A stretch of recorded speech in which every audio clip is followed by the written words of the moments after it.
All right, let's move on to the next one. We have our good friend John, Super Eyepatch Wolf, with his anime 3x3. Yeah. I know all of these, thank God. These are like literally the list of the goats. Yeah.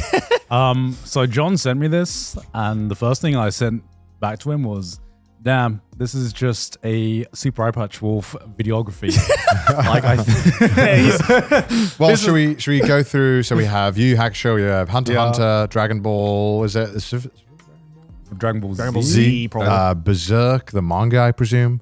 Yeah. I imagine if it's black and white, it's manga. Yeah. Black and Probably, white yeah. manga. Chainsaw Man. Akira. Yeah, he wanted to specify that it was the Akira manga that Interesting. he wanted to put on there. Cowboy Bebop, Yeah. Evangelion, and Perfect Blue. And I think the only one that John hasn't made a video on is Evangelion, actually. Really? Where do you start? Where do you start? Where do we even start? This is, I mean, these are just the goats. Yeah. These are Undeniable goats. the absolute goats of shonen. First thing here, there is quite a lot of shonen representation here, but there's still stuff like Akira and Perfect Blue, which, Perfect Blue, I think my favorite anime film of all time. Yeah. And One of the only ones I've watched, and I'm inclined to agree with you. yeah.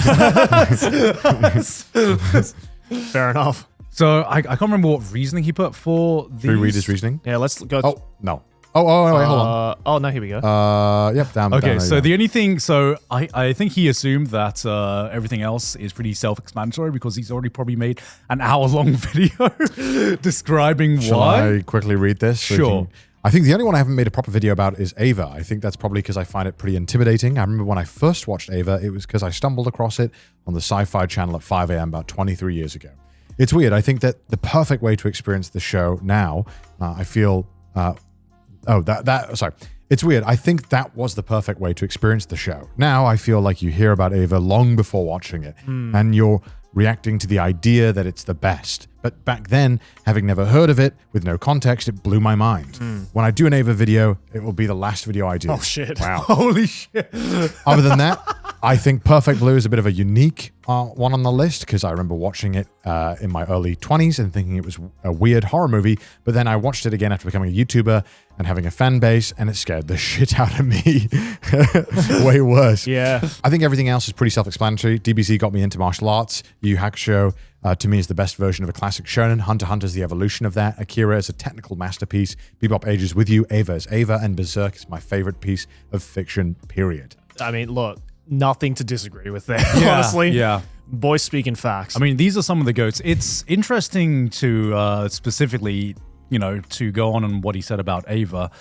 I do feel that part of the whole Ava experience is anyone who watches it nowadays will not get the same experience of just watching it back in the day, mostly because I feel like being an Ava fan, part of being an Ava fan is just the wait.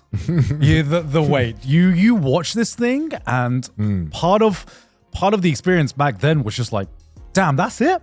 That's how we're ending it. That's what we're doing. No movies, no rebuilds, no nothing. You had to kind of like come to terms with that being the ending. Yeah. And then that was it.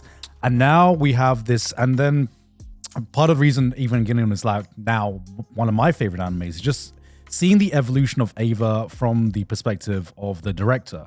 Seeing even Evangelion back in the day, seeing End of Ava, and now seeing the rebuild films. You see Anno's kind of like evolution just as a person, as a happier person, and that is something that resonates with me like so deeply. And part of the reason that makes Evangelion so powerful to me isn't just the show itself. It's just knowing that someone just like was in a very, very bad fucking place and found happiness at the end of it. Yeah, like each entry I feel is like, yeah, as you said, is like a timepiece. Yeah. Of like where Anno was in his life, and yeah, no, I completely agree with you. I mean, yeah, it's weird, right? Because like for me, like Ava, I didn't grow up with the anime either. Like I watched it way after it came out.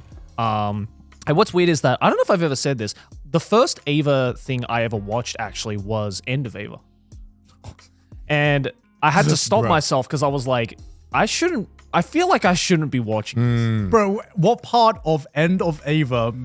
Well, look, the internet was difficult, man. You didn't was know hard. where shit started or what to watch first. You didn't even have. I remember watching halfway through End of Ava, and I was like, I needed to stop myself because I was like, hang on a second, I feel like I'm missing something. There are confusing watch lists and watch like chronological watch orders, and then they're starting off a series with the literal title being End of Ava. Well, I just thought that was what the title was. Yeah, I can understand because back in the day, you just fucking turn on the TV Yeah. and you'd watch shit. Well, you didn't know, and then we'd be like, by the way, have you watched season 1, episode 4? Yeah, No. but also I just thought that's what the title was, Yeah, right? yeah. Because it's like you don't think That about sounds that like a with sick like title. Seraph of the End. It's like, oh, maybe there's something before that, Where's right? Seraph at the beginning? Yeah.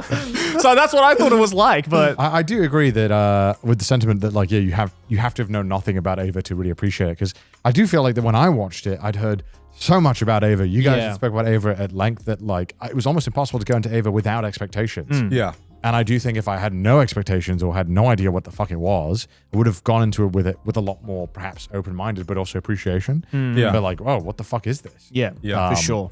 And I think that's the sad truth of our time, is that it's almost impossible. Yeah. I try to, like, when I watch movies now, not to look at any reviews before I go in, which is like my little way of trying to have some kind of control over, like, I want to have the first say on my mind on this thing. Yeah. Not like see a 7 out of 10 number and be like, oh my God, is it going to be a 7 out of 10? Is it going to be worse than 7 out of 10? Is it better than Getting 7 your out of 10? expectations Yeah, up. I think like, we have been robbed of discovery. Because Ava as well in this modern day and age has just become so much bigger than itself now, where I mean, if you were born in the nation of Japan, you cannot not see Ava. it's just like a part of Japan So now. you can almost never go into Ava blind. And maybe that stops some people from enjoying it, and maybe it doesn't affect anyone else at all. But I think it's fair to say, like, it can affect your enjoyment of it. It's funny to think that there probably are some people out there who have never watched Ava and they're like, oh, I've heard of Evangelion. They did a collab with Coco Curry. And that's their only exposure to it, right? Oh yeah, my washing detergent is this. Yeah, it's Ava, It's almost interesting. impossible not to. Yeah, totally. And there will always be shows like the one that springs to mind most recently is, sometimes the show comes out and for its time it's fucking revolutionary, Right. Because it's like revolutionary new ideas, and then time moves on, and then the landscape changes, and it just might not stand out as much as it did when it first came out. Because I feel like nowadays, the first thing that comes to mind is like watching Madoka in 2025. Whereas, at the time, Madoka was really, really innovative for what it did to the magical girl genre, taking like this cute aesthetic and kind of like blindsiding you into a much darker story. And nowadays, I feel like almost Everyone knows the plot now. edgy magical girls have become more of the norm than just the traditional magical girls. Yeah, there's no more like meat and potato magical girl shows anymore. Right. Or if they do exist, they're like pertain to, very, very small kids, right? Yeah. Yeah. Obviously, I think Cowboy Bebop being on there doesn't surprise me for John. It's weird because I don't feel as many people talk about Cowboy Bebop as they did back in the day, when this was like the critically acclaimed show. Yeah, I genuinely wonder now that I feel we're at a stage in life now where there's kind of this like now younger generation from our perspective who are getting into anime for the first time. I genuinely wonder how much of like the new gen anime fans have actually gone back to watch shows like Cowboy Bebop. Probably not many. Probably not many, which is a bit of a shame. Yeah, I mean, to me, Cowboy Bebop was one of the reasons it blew up was because it was a show that was airing on TV, and it was obviously I still love Cowboy Bebop, but I don't think it spreads as much now because back then we just didn't have as many anime to pick from, and Cowboy Bebop just ended up being one of those things. Fooly Cooly, another thing as well that aired on Adult Swim. If Cowboy Bebop came out today, do you think it would be as praised and acclaimed as it? Yes, I think so. I still think Cowboy Bebop does. Because the story is just so incredibly solid and I feel timeless and very easy. In the best way possible, Cowboy Bebop is just like a meat and potato story that's very easy to understand and invest yourself into. And like a character trait like Spike is just like, I feel timeless. Do you think that's why it's not often discussed nowadays? Because the story is kind of straightforward? I think it's just because the new gen kids maybe are, more reluctant to go back and watch the quote unquote classics, if you will. I mean, it's more so that media nowadays is more about what's the new hot thing, consuming the new thing that comes out, because just there's so much stuff that's coming out. You don't have time to go back anymore. Not just with anime, but with films as well, it feels like sometimes. Yeah. But to me, I think Cowboy Bebop will remain as an anime for like, I mean, I feel like, for example, I can recommend Cowboy Bebop to Chris, and I think he would really appreciate it, because there are, as even though it's like episodic, and episodic shows are not in fashion as much these days, thinking about some of the different things that Cowboy Bebop did in terms of like just pure passionate filmmaking for like different episodes, with different episodes having different vibes, doing different things. It's just such a weird amalgamation of cinema for anime. I think there's so many. It's, to me, I look at Cowboy Bebop now, and it's just kind of like a passion project. Yeah, almost. totally. And there are very few anime projects that I think stand up to stuff that Cowboy Bebop does. And I think Shinichiro Watanabe, he does that with every single project. He tries to do something new, and he doesn't try to repeat what he does. Facts. I also appreciate the fuck out of the Yu Yu Hakusho love as well. I feel it kind of gets, especially like as the years go by, it like very slowly gets overshadowed by Hunter x Hunter. But, which is fine, because Hunter x Hunter is fucking fantastic. And I agree with John in the sense that, he took what he did so great with Yu Yu Hakusho and just like made so many improvements to the storytelling, the characters, and everything like that with Hunter x Hunter. So, but you gotta watch Yu Yu Hakusho, dude. That's the go. Yu Yu Hakusho ran so Hunter x Hunter could I've tried like 5 times to start it, and then every time I get into it, I'm like, oh, it's so long. It is long. Yeah. As with every shonen, of course, Akira as well, but with the manga. I haven't read the Akira manga, actually. You got it, man. The manga is so good. I mean, but you're not a fan of the movie. Never read the manga or Joey, watched the movie. You know what, Joey? Actually, I rewatched the movie recently.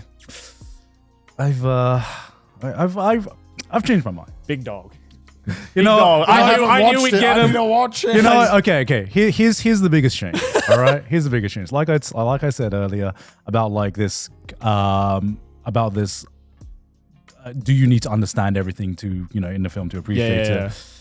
Just the vibes of Akira, man. Just immaculate. Just the fucking vibes. It's just something about it is just magical that captures the time period of that era that I think very few anime have been able to replicate. Yeah, and especially, considering when it was made as well, it's fucking insane. Like, this is like, in terms of like the visual aspect of films and stuff like that, like I equate the Akira film to that of like 2001, where it's like you look at some of these scenes and you're like, how the fuck did they find the time or the effort to animate some of these scenes? Yeah. Because it's ridiculous. Yeah. Maybe that's part of growing up. It's just like, nah, I don't really care about story character anymore. Just give me the vibe. The vibes? Give me the gritty fucking vibe of Akira. Man, on point. But he specifically did the manga for this, which I haven't read, so I don't know how much better the manga is compared to... the manga is, as you hopefully know, the Akira movie is actually, the way that it ends is completely movie original. Yeah.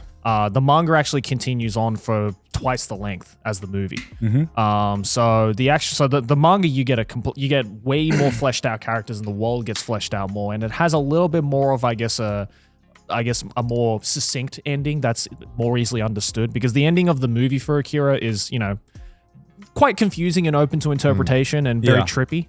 Still great though. Vibes are great. But yeah, the manga is, Otoma's art is unmatched. Yeah. Fucking insane. Great picks, John. Gotta watch it.